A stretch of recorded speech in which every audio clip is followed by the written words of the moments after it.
Hello everyone. तो आज मैं chemical reactions and chemical equations chapter के आंसर क्वेश्चंस पर वीडियो लेकर आई हूँ। तो पहला क्वेश्चन है, why should a magnesium ribbon be cleaned before burning in air. ये क्वेश्चंस एनसीईआरटी बुक के एक्टिविटी 1.1 से उठाया गया है, जहाँ पर हमने मैग्नीशियम रिबन को बर्न करके मैग्नीशियम ऑक्साइड निकाला था। तो क्वेश्चन कह रहा है कि ऐसा क्यों हुआ, हमें मैग्नीशियम रिबन को बर्न करने से पहले उसे सैंड पेपर से क्लीन क्यों करना चाहिए, हमें मैग्नीशियम रिबन को क्लीन क्यों करना चाहिए। तो इसका आंसर है, magnesium is very reactive metal. Magnesium एक बहुत ही रिएक्टिव मेटल है। A magnesium ribbon is clean before burning in air because when it is stored for a long time, a layer of magnesium oxide formed on its surface। तो क्या होता है, magnesium एक बहुत ही रिएक्टिव मेटल है। तो जब मैग्नीशियम रिबन को बहुत टाइम के लिए किसी जगह पर रखा हुआ होता है, तो ऑक्सीजन के कांटेक्ट में आने की वजह से एक मैग्नीशियम ऑक्साइड का लेयर उसके ऊपर फॉर्म्ड हो जाती है। This oxide layer prevent magnesium from burning easily. और उस ऑक्साइड की सरफेस की वजह से, उस ऑक्साइड की लेयर की वजह से मैग्नीशियम सही से बर्न नहीं हो पाता है। So cleaning with sand paper remove the oxide layer and expose fresh magnesium allowing it to burn easily. तो इसलिए हमने एक्सपेरिमेंट में सबसे पहले सैंड पेपर से क्लीन किया था मैग्नीशियम रिबन को। सबसे पहले हमने सैंड पेपर से रबिंग किया था ताकि उसके ऊपर का जो लेयर है मैग्नीशियम ऑक्साइड लेयर वो क्लीन हो सके और हम इजीली मैग्नीशियम रिबन को बर्न कर सके। तो इसके आंसर में हम ये भी लिख सकते हैं, a magnesium ribbon clean before burning because a layer of magnesium oxide MgO formed on its surface when expose to air. बहुत टाइम तक हवा के कांटेक्ट में रहने से मैग्नीशियम रिबन में मैग्नीशियम ऑक्साइड की लेयर फॉर्म्ड हो जाती है। This oxide layer prevent magnesium from reacting easily with oxygen. और उस मैग्नीशियम ऑक्साइड की लेयर जो ऊपर लग जाती है मैग्नीशियम रिबन की सरफेस में, उसकी वजह से ऑक्सीजन के साथ उसका रिएक्शन अच्छे से नहीं हो पाता है। So cleaning with sand paper remove the oxide layer and expose fresh magnesium allowing it to burn rapidly. और जब हम सैंड पेपर से रब करके ऑक्साइड को हटा देते हैं तो ऑक्सीजन के साथ बहुत ही ईजिली रिएक्ट होता है और ईजिली बर्न हो पाता है मैग्नीशियम रिबन। तो इसीलिए हम मैग्नीशियम रिबन को बर्न करने से पहले, उसके साथ एक्सपेरिमेंट करने से पहले हम सैंड पेपर से रब करते हैं, क्लीन करते हैं, क्योंकि जो भी इम्प्योरिटीज़ ऊपरी लेयर पे होती है मैग्नीशियम रिबन की वो साफ़ हो सके। Now the second question is, right the balance equations for the flowing chemical reaction. यहाँ पे कुछ केमिकल रिएक्शंस दिया हुआ है, हमें उसे इक्वेशंस फॉर्म में लिखना है। पहला है hydrogen plus chlorine after reaction hydrogen chloride. तो पहले हमने हाइड्रोजन लिया, फिर क्लोरीन लिया, फिर उसके बाद ये बना हाइड्रोजन क्लोराइड। तो क्या ये रिएक्शन बैलेंस्ड है? नहीं, ये अभी फ़िलहाल अनबैलेंस्ड है। क्यों? क्योंकि बिफोर रिएक्शन और आफ्टर रिएक्शन एटम की संख्या सेम नहीं है। तो यहाँ पर हमने कोफिशिएंट डाल दिया ताकि ये बैलेंस हो सके। तो अब यहाँ देखिए, हाइड्रोजन के पास 2 एटम है, क्लोरीन के पास 2 एटम है, देन आफ्टर रिएक्शन 2HCl। यहाँ पे भी दोनों का 2 एटम्स है, हाइड्रोजन के भी और क्लोरीन के भी। सेकेंड क्वेश्चन है barium chloride plus aluminium sulphate after reaction बना barium sulphate plus aluminium chloride. तो सबसे पहले हमने सिंपल सा रिएक्शन लिख दिया है जो कि अनबैलेंस्ड है। अब इसको बैलेंस करने के लिए हमें कोफिशिएंट लेना है। तो सबसे पहले हमें उस एटम को ध्यान देना है जिसकी संख्या ज़्यादा है। यहाँ पर देखिए ऑक्सीजन टोटल कितना है, 12 है, 3 इंटू 4 12 है। बट आफ्टर रिएक्शन ऑक्सीजन की संख्या सिर्फ 4 है, तो हम यहाँ पर 3 कोफिशिएंट ले लिए। तो 3 इंटू 4 इज इक्वल टू, यहाँ पे भी ऑक्सीजन की संख्या 12 होगी। बट बेरियम डिसबैलेंस्ड हो गया, यहाँ पर 3 बेरियम एटम है तो हमने, और यहाँ पर सिर्फ एक ही है तो हमने यहाँ पे भी कोफिशिएंट ले लिया 3 बेरियम एटम। अब यहाँ पर देखिए क्लोरीन की संख्या क्या है, क्लोरीन की संख्या है 3 इंटू 2 इज इक्वल टू 6 है। बट आफ्टर रिएक्शन क्लोरीन की संख्या सिर्फ 3 है, तो हमने एल्यूमिनियम के बगल में यहाँ पर 2 कोफिशिएंट ले लिया। तो 2 इंटू 3 यहाँ पे भी 6 क्लोरीन की संख्या हो गई। अब मैच करते हैं एल्यूमिनियम को। एल्यूमिनियम की यहाँ पर 2 एटम्स है, यहाँ पे भी एल्यूमिनियम की 2 एटम्स है, तो फाइनली ये बैलेंस हो गया। अब थर्ड क्वेश्चन है sodium plus water after reaction sodium hydroxide plus hydrogen. यहाँ पे देखिए sodium water, sodium hydroxide and hydrogen. अब देखते हैं यहाँ पर नाइट्रोजन का एक एटम बैलेंस्ड है, यहाँ पर हाइड्रोजन के 2 एटम्स है, यहाँ पे हाइड्रोजन की 3 एटम है। तो हम क्या करेंगे, कोफिशिएंट लेंगे। तो हमने H2O के बगल में 2 का कोफिशिएंट ले लिया। तो यहाँ पे हो गए हाइड्रोजन के टोटल 4 एटम, और यहाँ पे हो गए हाइड्रोजन के टोटल 2 और 1 3, सिर्फ 3 एटम। तो हमें एक और की ज़रूरत है, तो यहाँ पे हमने 2 कोफिशिएंट ले लिया। तो यहाँ पे हाइड्रोजन के 2 एटम प्लस हाइड्रोजन के 2 एटम, तो टोटल 4 एटम हो गए। ऑक्सीजन की 1 एटम है, ऑक्सीजन की 1 एटम है, तो ये अब कम्प्लीटली बैलेंस है। यहाँ पर सोडियम के 2 एटम और आफ्टर रिएक्शन सोडियम के 2 एटम, तो ये भी बैलेंस हो चुका है। अब देखते हैं क्वेश्चन नंबर 3 क्या कह रहा है। Right a balance chemical equations with state symbol for the flowing reaction. यहाँ पर कुछ रिएक्शन दिया हुआ है, हमें पहले केमिकल इक्वेशन लिखनी है उस रिएक्शन की, प्लस उसकी स्टेट सिंबल को भी एक्सप्लेन बताना है। तो क्वेश्चन है solutions of barium chloride and sodium sulphate in water react to give insoluble barium sulphate and the solutions of sodium chloride. तो यहाँ पे देखिए पहले में क्या बोल रहा है, सॉल्यूशंस ऑफ बेरियम क्लोराइड। तो यहाँ पर हमने बेरियम क्लोराइड है लिख दिया है जो कि एक्यूवस है, प्लस सोडियम सल्फेट, ये रहा सोडियम सल्फेट जो कि सॉल्युबल है, एक्यूवस है, with water react to give a insoluble barium sulphate. यहाँ पर इनसॉल्युबल बेरियम सल्फेट को हमने इस तरीके से लिखा है जो कि सॉलिड फॉर्म में है, प्लस 2NaCl है सोडियम क्लोराइड। अब दूसरा क्वेश्चन है sodium hydroxide solution. Sodium hydroxide solutions in water react with hydrochloric acid solutions in water to produce sodium chloride solutions and water. Sodium hydroxide को हमने इस तरीके से लिखा है जो कि एक्यूवस है, react with hydrochloric acid, this is hydrochloric acid जो कि एक्यूवस है, to produce sodium chloride, this is a sodium chloride, ये भी एक्यूवस है, plus solution of plus water. अब देखिए एनसीईआरटी बुक के पेज नंबर 10 की question, a solution of a substance X is use for white washing and name the substance X and write its formula. ये question combination reaction के ये activity 1.4 से उठाया गया है, जहाँ पर हमने कैल्शियम ऑक्साइड को पानी में डुबो के एक स्लैक लैम्प बनाया था, प्लस हीट जनरेट करी थी जो कि एक चूने की फॉर्म में था, जिसे हम वाइट वॉशिंग कहते हैं। तो इस क्वेश्चन में क्या कह रहा है, हमें वो सब्सटेंस एक्स का नाम बताओ जो कि वाइट वॉशिंग में यूज़ होता है, प्लस उस सब्सटेंस का फॉर्मूला भी हमें बताना है। तो एक्स जो सब्सटेंस की जिक्र यहाँ पे किया गया है वो है क्वैक लैम्प, प्लस इसका फॉर्मूला है CaO, calcium oxide. Right the reactions of the substance x named in number 1 above with water. ये क्वेश्चंस 2011 के CBSE बोर्ड में आ चुका है। सो CaO जो कि क्विक लैम्प है प्लस H2O, इन दोनों को हमने रिएक्शंस कराया तो हमें क्या मिला, स्लैक लैम्प प्लस और कैल्शियम हाइड्रोक्साइड जो कि एक एक्यूवस फॉर्म में है।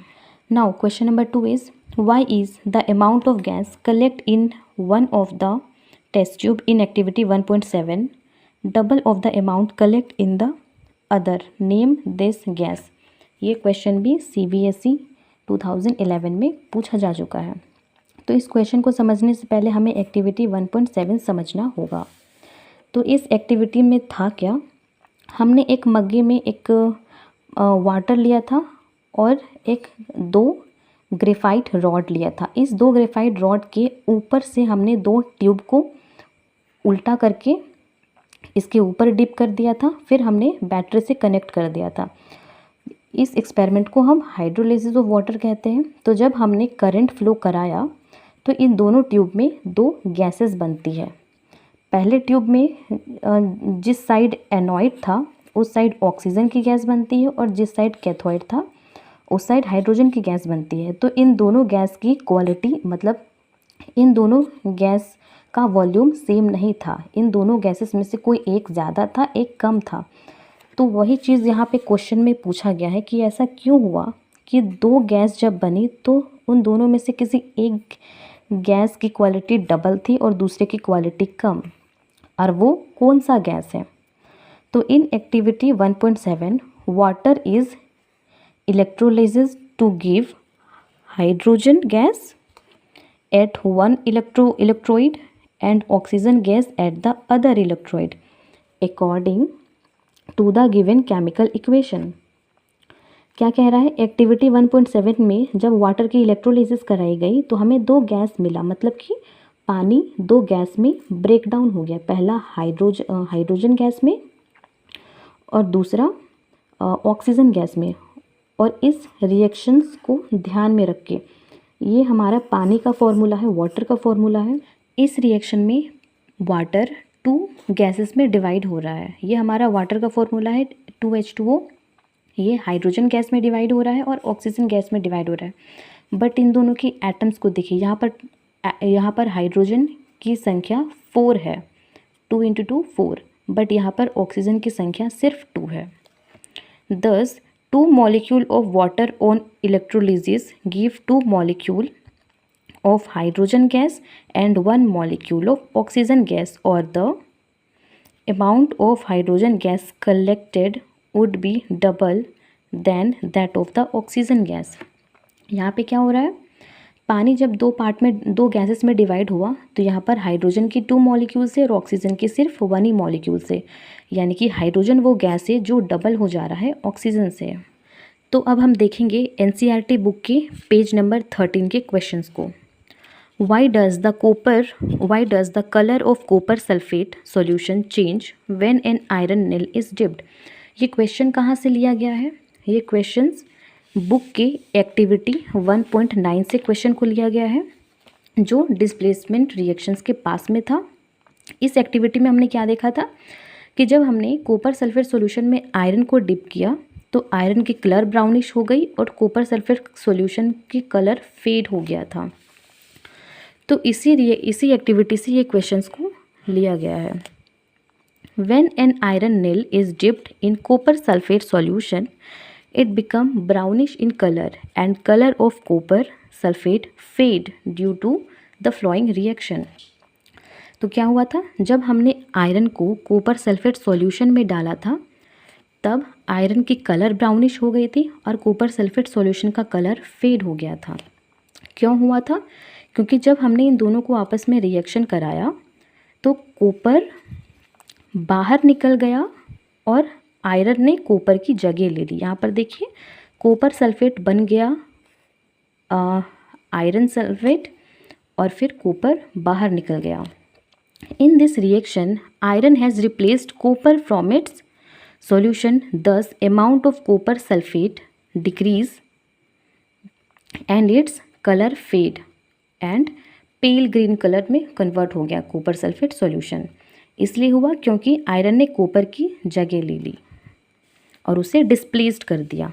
तो यहाँ पर देखिए, मैंने ड्रॉ के माध्यम से बताई हूँ, एक आयरन जब कॉपर सल्फेट सॉल्यूशंस में डिप होता है तो आफ्टर रिएक्शंस ये आयरन नील की कलर ब्राउन हो जाती है और इसका कलर फेड हो जाता है। यहाँ पर मैंने ग्रीन कलर इसलिए दिया है क्योंकि फेरियस सल्फेट का कलर ग्रीन ही होता है। तो यहाँ पर ये आयरन सल्फेट बन गया आफ्टर रिएक्शन। यहाँ पर मैंने रिएक्टिव सीरीज़ बनाई है, इससे पता चलेगा कि कौन सा एलिमेंट कितना रिएक्टिव है। यहाँ पर देखिए, पोटाशियम ज़्यादा रिएक्टिव, उसके बाद है सोडियम, उसके बाद है कैल्शियम। यहाँ पर देखिए, आयरन ने कॉपर की जगह क्यों ले ली? क्योंकि आयरन मोर रिएक्टिव है एंड कॉपर लेस रिएक्टिव है। तो जो मोर रिएक्टिव होगा वो लेस रिएक्टिव को डिस्प्लेस्ड कर देगा। अब अगला क्वेश्चन देखते हैं। Give an example of a double displacement reactions other than the one given in the activity 1.10। तो जो एग्जाम्पल डबल डिस्प्लेसमेंट रिएक्शन का एक्टिविटी 1.10 में दिया गया है, उसके अलावा हमें एक और डबल डिस्प्लेसमेंट रिएक्शन का एग्जाम्पल लिखना है। When a solution of hydrochloric acid is added to the solution of lead nitrate, यानी कि ये है हमारा हाइड्रोक्लोरिक एसिड जो कि लीड नाइट्रेट के साथ ऐड हुआ है। तो ये दोनों ऐड होके क्या बना रहा है? अ white precipitate of lead chloride is formed. तो यहाँ पर ये white precipitate of lead chloride form हुआ प्लस नाइट्रिक एसिड। तो यहाँ पर क्या हुआ, बेसिकली यहाँ पर lead ions from lead nitrate, यानी कि यहाँ से जो यहाँ Pb आयंस है वो कंबाइंड हो रहा है किसके साथ, क्लोराइड के साथ, क्लोराइड आयन के साथ कंबाइंड हो रहा है from hydrochloric acid and a precipitate of lead chloride formed. और ये दोनों यहाँ पर ये Pb के आयंस और क्लोराइड के आयंस जब आपस में कंबाइंड हुए तो क्या बना, लीड नाइट्रेट, जो कि एक प्रेसिपिटेट है, that is lead nitrate and hydrochloric acid, and thus this reaction is called double displacement reaction. तो यहाँ इस रिएक्शन को हम डबल डिस्प्लेसमेंट रिएक्शन कहेंगे। क्यों, क्योंकि यहाँ पर दो रिएक्टेंट ने आपस में आयंस को एक्सचेंज किया है, इसलिए ये डबल डिस्प्लेसमेंट रिएक्शन है। अब क्वेश्चन ये है कि आयंस एक्सचेंज क्यों होते हैं। तो इसलिए एक्सचेंज होते हैं क्योंकि एटम्स या फिर आयंस ज़्यादा स्टेबल बनना चाहते हैं। तो जब दो सॉल्यूशंस मिलते हैं तो पॉजिटिव और नेगेटिव आयन आपस में मिलकर आपस में कंबाइंड होते हैं, जिससे कि एक नया स्टेबल कंपाउंड बनता है। यहाँ पर नया स्टेबल कंपाउंड क्या बना, लीड क्लोराइड। और लीड क्लोराइड इसलिए बना क्योंकि ये दो रिएक्टेंट ने आपस में अपने आयंस को एक्सचेंज किया है, जो कि एक डबल डिस्प्लेसमेंट रिएक्शन का प्रोसेस है। अब देखते हैं क्वेश्चन 3 क्या कहता है।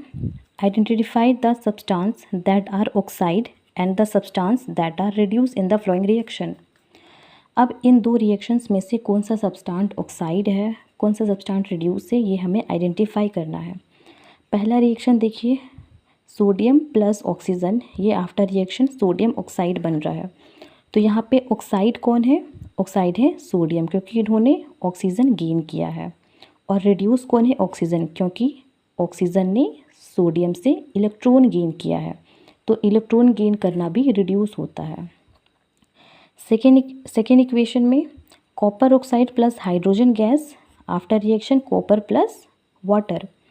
तो सब्सटेंट जो ऑक्साइड कर रहा है वो है हाइड्रोजन, क्योंकि यहाँ पर इन्होंने ऑक्सीजन गेन किया है। और रिड्यूस कौन कर रहा है, कॉपर ऑक्साइड, क्योंकि कॉपर ऑक्साइड ने ऑक्सीजन को लॉस किया है।